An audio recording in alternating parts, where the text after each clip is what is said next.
Deste modo, falou Moisés aos filhos de Israel, mas eles não ouviram a Moisés. Por causa do quê? Da angústia de espírito da servidão. É o que acontece na igreja. Por que muitas vezes a pessoa não é abençoada? Por que ela não vê o que está prometido acontecer? Por que ela não vê a promessa de Deus se cumprir? Por que ela não vê aquilo que saiu da boca de Deus acontecer na vida dela? Por que a pessoa vem à igreja buscar a Deus e ela continua sendo vencida pelo problema? Não importa o problema, porque Deus, para mim tem muita coisa impossível. Para você tem, para a igreja tem, para Deus tem? Tem nada. Nada é impossível para Deus, muito menos difícil. Deus falou isso uma vez, quando Abraão e Sara, pai da fé, quando o anjo foi levar o recado dizendo que ele seria pai, aos 100 anos de idade, Sara seria mãe, ela riu dentro da tenda e ele repreendeu ela. Por que você riu? Por acaso tem alguma coisa demasiadamente difícil para Deus? Não, Deus perguntou para ela, por que você está rindo? Então esse é o problema, o diabo trabalha na nossa mente, joga pensamentos, ele faz a gente ficar fazendo contas, pensando no que o médico falou, porque o médico é de Deus, mas ele tem um limite. Tem um limite, todo mundo tem limite. Pensando no que o marido falou, o filho, na notícia, pensando nas coisas. E aí a pessoa fica fazendo contas como se Deus fosse homem. Não, Deus prometeu me abençoar, mas é que esse meu problema aqui, sabe o que é? Aí vem as justificativas. Não, Deus prometeu abençoar minha família, só que o problema é que meu filho está no crack. Começam as explicações. Deus é Deus, não tem nada difícil para Deus. Então o diabo fica trabalhando para você deixar de olhar para o Senhor Jesus, deixar de olhar para Deus, você e eu, deixarmos de olhar para Deus para olharmos para o problema. Tem gente que engrandece o problema mais do que a Deus. Quando eu fico olhando para o problema, então na minha vida, na prática, o meu problema é maior do que Deus. Tem gente que glorifica o problema, exalta o problema. Não, bispo, olha, o meu problema, quer dizer, o meu problema é uma coisa gigantesca. Está exaltando o problema. Exaltando o problema e diminuindo a Deus. Desprezando a Deus. Deus não é glorificado ou desprezado quando eu falo, louvado seja Deus. Não, Deus não é nada. Não. É diante das dificuldades, das guerras, das lutas, no dia a dia. Como eu reajo diante dos problemas, eu glorifico a Deus e eu desprezo a Deus. Então, eu olho para o problema e eu exalto. O meu problema. Olha, bispo, a minha vida. Deus vai mudar. Não, mas é que, pronto, então, Deus está lá embaixo, diminuído em qualquer, e o problema está lá no trono.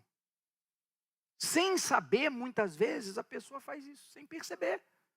Por quê? Porque a gente cresce num mundo incrédulo, num mundo religioso. O mundo que a gente vive é um mundo religioso. No máximo é religião. A pessoa aprende a ter religião, doutrinas, mas não aprende a ter vida com Deus e nem confiar de fato em Deus. Então ela vive diminuindo Deus e exaltando o problema, glorificando, endeusando o problema. Deus não precisa de explicação. Deus não precisa de explicação. Não, é que meu filho foi que quando ele ia nascer, aí teve um trabalho. Deus não precisa de explicação. Primeiro que ele sabe tudo. Segundo que ele é Deus. Ele não precisa entender o seu problema para dizer se tem jeito para ele ou não. Porque Deus é Deus do impossível. Está sendo claro, gente? Está compreendendo? Porque se não mudar na cabeça, não muda no resto. Então se vê que Deus mandou Moisés para libertar o povo da escravidão, para tirar o povo do sofrimento, mas eles, põe de novo, por favor, não quiseram ouvir a Moisés, por causa... Então o diabo quer que você venha, ele até deixa, quando ele não pode impedir, ele até deixa você vir para a igreja. mas ele trabalha para você não ouvir nada do que a gente fala. A gente profetiza, a gente ministra, a gente determina, mas você está ali, tão angustiado que você não está nem ouvindo nada. Você está ali chorando, chorando. Eu saí de casa, meu filho não chegou. Ontem a gente brigou. Quando eu chegar em casa. Você fica aqui, mas não ouve nada. Ou então quando você ouve, vai mudar. Eu não sei, eu já tentei muito. Eu já estou há tanto tempo sofrendo. Quer dizer, o diabo quer que as palavras de Deus na nossa boca, nós somos apenas, como eu digo, sem esse microfone faz a minha voz chegar a você. Nós somos um microfone de Deus, só isso.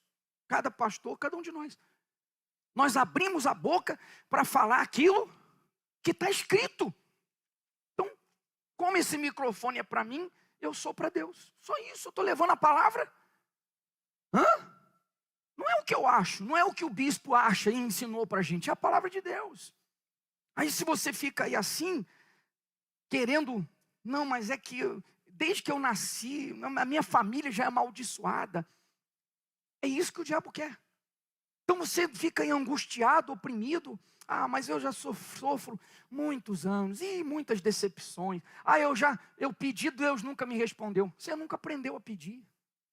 Você nunca aprendeu a pedir, você nunca aprendeu a usar a fé. A fé funciona. A palavra de Deus é eficaz. E uma das coisas que acontece aqui nesse lugar é o ensinamento de como você falar com Deus, como você orar, como você usar a fé, como aplicar a palavra de Deus na sua vida e não como decorá-la. Por isso também tantos milagres. Porque você aprende a usar a fé, a aplicar essa palavra na sua vida. E Deus vem na sua vida. Amém? Ficou claro? Então, não deixa que com você aconteça o que aconteceu com esse povo. Porque Moisés teve que fazer muita força. Moisés teve que fazer muita força para tirar esse povo do Egito. Mas resolveu? Não resolveu, porque depois eles morreram tudo no deserto, porque continuaram. Viu o milagre, daqui a pouco tinha um problema, não adianta, não tem jeito. Morreram, não entraram na terra prometida. Não adiantou. Então se a gente ficar aqui fazendo força, toda semana a gente está aqui, a gente ora, a gente unge. Tem mais de 1.300 pessoas que são dos grupos da igreja, orando, jejuando por essa reunião.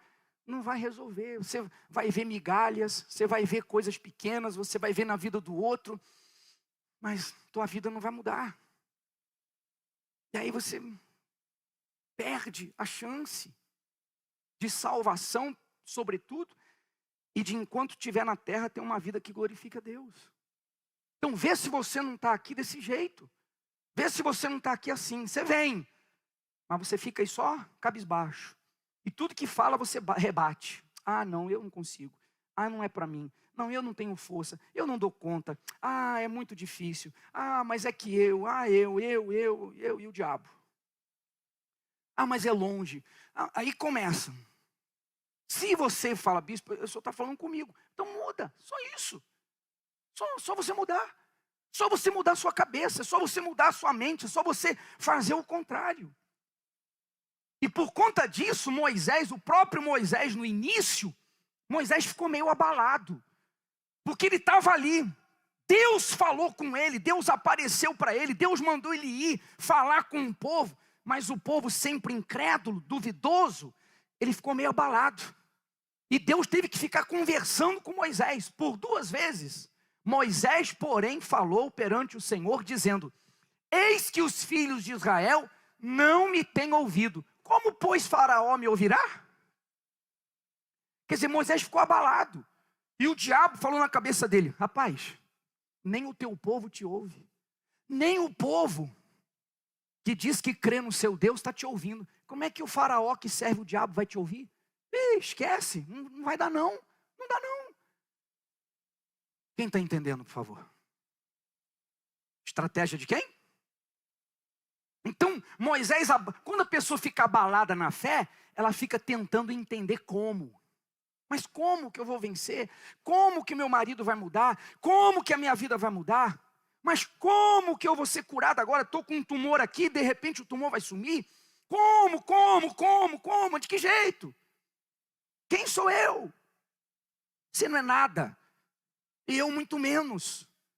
Mas estamos aqui com aquele que é tudo. É para ele que você tem que olhar. De novo, põe de novo aí, por favor. Então você vê, Êxodo capítulo 6, versículo 12. De novo, Deus conversando com Moisés, de novo, lá na frente. Versículo 30, quer dizer, depois de uma conversa, então disse Moisés perante o Senhor: eis que eu sou incircunciso de lábios. Como, pois, Faraó me ouvirá? Como? Ó, o maldito como aí de novo. O como não é problema meu, como não é problema seu. O meu problema é crer. O nosso problema é crer. Amém? O como é de quem? Como é de Deus. Isso é problema dele. Ele que é o Senhor que resolve. E Deus já tinha falado com Moisés lá atrás. Só que quando o povo ficou ali incrédulo, ele se abalou. Deus teve que falar de novo. Mas lá atrás, Deus já tinha falado com ele. Lá no capítulo 3. E disse: certamente eu... É isso aí. Lá atrás no capítulo 3, quando ele começou a questionar e falar, mas não dá. Deus resumiu tudo dizendo: certamente, com certeza, eu serei com você. Acabou. Quer dizer, se eu for com você, não importa Faraó, não importa problema, não importa nada. Porque eu serei com você, eu sou maior que tudo. Fique de pé, por favor. Deu para entender? Deu mesmo? Então, assuma essa fé. Repito, não vem aqui esperando nada da gente.